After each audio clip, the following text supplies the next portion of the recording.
भनिन्छ प्रेम कसैसँग गर्छु भनेर हुने होइन र गर्दिन भनेर नहुने पनि होइन। प्रेम गर्नको लागि न कुनै वर्णले रोक्छ, न कुनै उमेरले रोक्छ, न कुनै परिस्थितिले रोक्छ।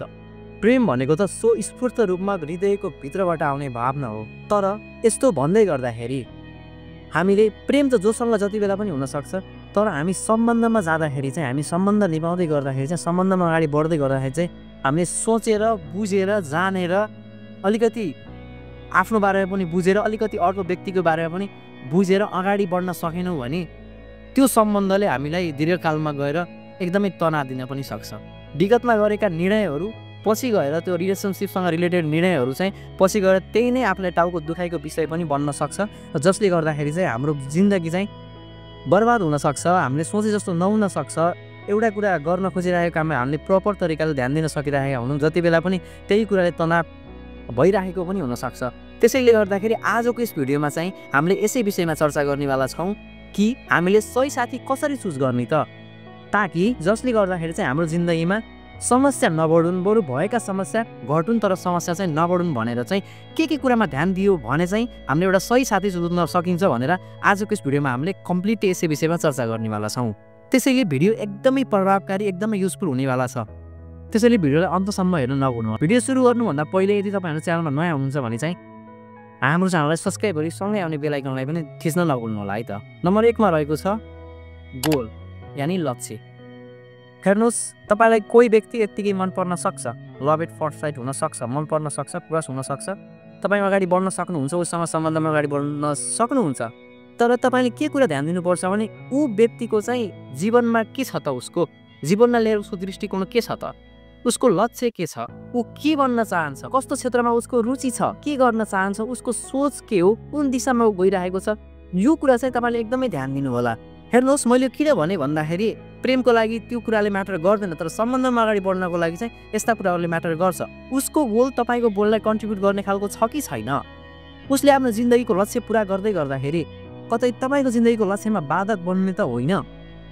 देखि लिएर अर्को अझै महत्त्वपूर्ण कुरा मैले के भन्न चाहन्छु भने यदि कुनै पनि व्यक्तिसँग आफ्नो जीवनमा एउटा प्रपर लक्ष्य छ भने, प्रपर एउटा वेल डिफाइन्ड गोल छ भने चाहिँ ऊ व्यक्ति चाहिँ तपाईँको गोललाई पनि सम्मान गरिरहेको हुन्छ कि, र तपाईँलाई पनि गोलमा अगाडि बढ्नको लागि, तपाईँलाई जीवनमा सफल हुनको लागि चाहिँ त्यो व्यक्तिले सहयोग गरिरहेको हुन्छ। जिन्दगीमा चाहिँ लक्ष्य भएको मान्छेसँग चाहिँ तपाईँ सङ्गत गर्नुभयो भने नि तपाईँलाई एकदमै फाइदा हुन्छ, त्यो सम्बन्ध चाहिँ तपाईँको दीर्घकालसम्म रहिराख्न सक्छ। नम्बर 2 मा रहेको छ अन्डरस्ट्यान्डिङ। यो शब्द एकदमै कमन हो र एकदमै चर्चामा भएको शब्द पनि हो।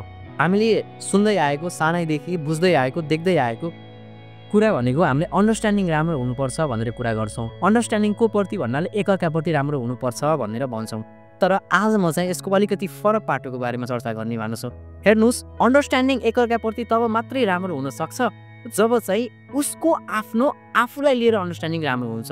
यदि कुनै व्यक्तिले अरूलाई बुझ्न चाहन्छ र आफ्नो कुरा अरूलाई बुझाउन चाहन्छ भने चाहिँ उसले सबभन्दा पहिला के ध्यान दिनुपर्छ भने चाहिँ उसले आफूलाई बुझेको हुनुपर्छ। जब कुनै पनि व्यक्तिले आफूलाई राम्रोसँग बुझेको हुन्छ नि, त्यसपछि उसले चाहिँ अरूलाई बुझ्नु पर्दैन, उसले सहजै बुझ्न सक्छ। किनकि ह्युमन साइकोलोजीको फन्डामेन्टल्स त एउटै हो नि, हाम्रो ब्रेनले काम गर्ने भनेको डिजायर फियरमा काम गर्ने हो, होइन त? यसै जब उसले आफूलाई बुझिरहेको हुन्छ, आफ्नो साइकोलोजीलाई बुझेको हुन्छ, त्यो व्यक्तिले अरूलाई पनि सहजै बुझ्न सक्छ र तपाईँप्रतिको त्यो अन्डरस्ट्यान्डिङ पावर बल्ल एकदमै राम्रो हुन्छ। उसले आफूलाई बुझेको छैन, तपाईँले आफूलाई बुझ्नु भएकै छैन र अरूलाई बुझ्न खोज्नुभयो भने तपाईँले के बुझ्नुहुन्छ, तपाईँले केही पनि बुझ्नुहुन्न, तपाईँले कामै लाग्दैन।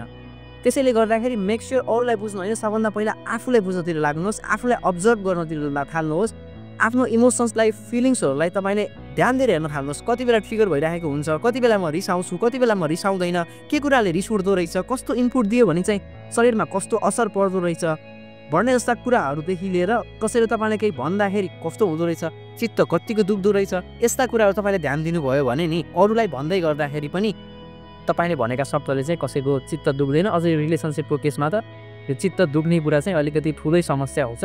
त्यसैले गर्दाखेरि चाहिँ यो कुरा एकदम ध्यान दिनु होला कि तपाईँले पहिला आफूलाई बुझ्नुहोस्, स्वयंलाई बुझ्नुहोस्, स्वयंसँग समय बिताउनुहोस्, त्यसपछि चाहिँ तपाईँले जोसँग समय बिताउनुहुन्छ नि त्यो समय एकदमै राम्रो हुन्छ, क्वालिटी टाइम हुन्छ।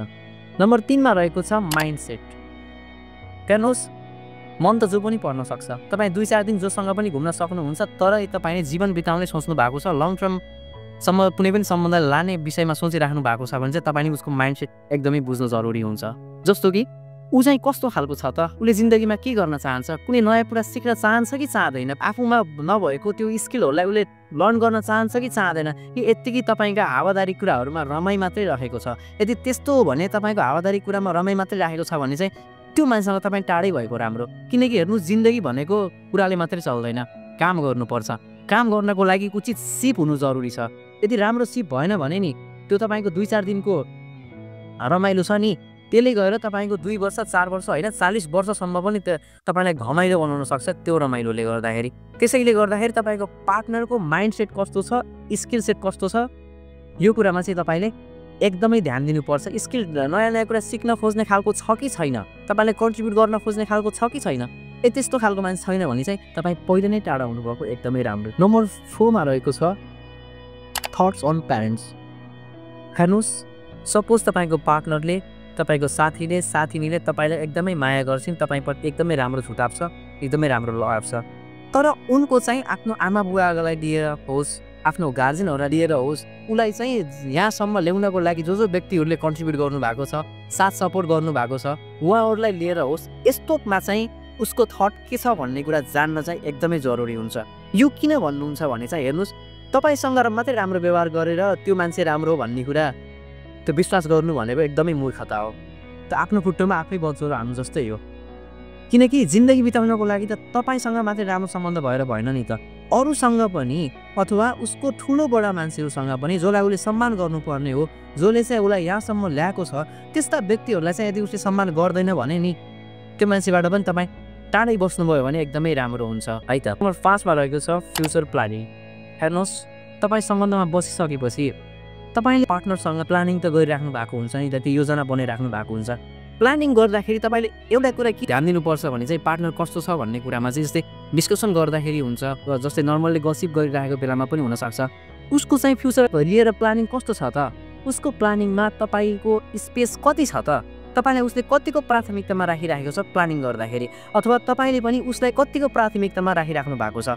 हो, यो कुराबाट चाहिँ तपाईँले सजिलै अन्दाज लगाउन सक्नुहुन्छ कि उसको मनमा चाहिँ तपाईँको बारेमा के छ त थट प्रोसेस भन्ने कुरा चाहिँ तपाईँले मजाले अन्दाज लगाउन सक्नुहुन्छ। त्यसैले गर्दाखेरि मेक स्योर मजाले बसेर फ्युचरको बारेमा प्लानिङ गर्नुहोस् के। यदि कुनै पनि रिलेसनसिपमा अगाडि जानुभन्दा पहिले चाहिँ एउटा प्लानिङ गर्नुहोस्, तिम्रो कस्तो खालको छ त प्लानिङ, कसरी जाने विचार छ भनेर सोध्नुहोस्। अनि उसको कस्तो, जस्तै मैले अघि माथि भने जस्तो जस्तै गोलहरूदेखि लिएर भयो होइन, हरेक कुरामा तपाईँले ठिक पाउनु भएको छ भने र तपाईँलाई पनि एउटा राम्रो स्पेस दिइराखेको छ भने चाहिँ उसले, त्यो मान्छे चाहिँ तपाईँको लागि एकदमै बेस्ट हुनसक्छ। त्यस्तो होइन भने चाहिँ आफ्नो मात्रै कुरा गर्ने, आफ्नो मात्रै इगो लिएर अगाडि बढ्ने खालको मान्छे छ भने, तपाईँको लागि उसले स्पेस नदिने खालको मान्छे छ भने चाहिँ त्यस्तो व्यक्तिबाट चाहिँ सकेसम्म सबभन्दा छिटो नै तपाईँ टाढा भएको एकदमै राम्रो हुन्छ। नम्बर 6 मा रहेको छ बी जेन्युन। हेर्नुहोस्, जीवन छोटो छ होइन, जीवन भनेको टाइम पास गर्नको लागि हामी जन्मेको होइन, टाइमलाई इन्भेस्ट गर्नको लागि जन्मेको। त्यसैले गर्दाखेरि यो केसमा जस्तै टिनेजमा, अर्ली टिनेज हुन्छ होइन, अनि अर्ली 20sहरूमा भयो होइन, यति बेला चाहिँ मान्छेले के गल्ती गरिरहेको हुन्छन् भने उमेरै यस्तो यो रमाइलो गर्नुपर्छ, हाँस्नुपर्छ, मल्टिपल पार्टनर्सहरूसँग ट्राई गर्नुपर्छ, रिलेसनसिप ट्राई गर्नुपर्छ भनिरहेका हुन्छन्। तर मैले चाहिँ यसलाई रिकमेन्ड गर्दिनँ। किन भन्दाखेरि तपाईँलाई जिन्दगीमा केही गर्नु छ, तपाईँ केही बन्न चाहनुहुन्छ, ठुलो लक्ष्य लिएर बस्नु भएको छ भने चाहिँ तपाईँ चाहिँ रिलेसनसिपमा पनि तपाईँ अटोमेटिकली नै जेन्युन बन्नुहुन्छ के। र एउटा एज ए इन्ट्रेस्टिङ पार्ट के छ भन्दाखेरि तपाईँ जेन्युन हुनुहुन्छ भने नि तपाईँले पार्टनर पनि जेन्युन पाउने चान्सेस चाहिँ एकदमै बढी हुन्छ कि। किनकि हेर्नुहोस्, तपाईँले म्याग्नेटलाई काठको नजिक गएर अरू चिजको नजिक गएर त ऊ त अट्र्याक्ट हुँदैन नि त। म्याग्नेट अट्र्याक्ट हुने भनेको कि त म्याग्नेटसँगै हुन्छ कि त धातुहरूसँग हुन्छ। त्यसैले गर्दाखेरि चाहिँ तपाईँ जेन्युन हुनुहुन्छ भने नि तपाईँले पार्टनर पनि जेन्युन नै पाउनुहुन्छ। र तपाईँले एउटा कुरा चाहिँ मैले यसमा अझै के गर्न चाहन्छु भन्दाखेरि रिलेसनसिपमा चाहिँ तपाईँले यदि जानु नै छ भने चाहिँ अलिकति लङ टर्मकै सोचेर जानुहोस् ल। किनकि जिन्दगी भनेको हेर्नुहोस्, सानो 1 मिनट भनेर हामीले इग्नोर गरिरहेका हुन्छौँ होइन, 1 मिनट 2 मिनट भनेर हामीले के नै हुन्छ भनेर इग्नोर गरिरहेका हुन्छौँ। तर 1 मिनट 2 मिनटले पुरै एउटा जीवनै तपाईँको जुनी नै बर्बाद पार्न सक्छ। त्यसैले गर्दाखेरि अलिकति जेन्युन बन्नु, जेन्युन बन्नु भयो भने नि तपाईँले जेन्युन मान्छे पाउनुहुन्छ र तपाईँले टाइम वेस्ट पनि गर्नु हुँदैन क्या। सो तपाईँले एकदमै राम्रो साथी पाउनुहोस् र तपाईँको भविष्य एकदमै सुन्दर होस्। म चाहिँ यही कामना गर्छु यहाँदेखि। सो आजको भिडियो कस्तो थियो साथीहरू, तपाईँलाई भिडियो कस्तो लाग्यो, सुझाव सल्लाह प्रतिक्रिया दिन चाहिँ नभुल्नु होला है त। Thank you so much for watching this video.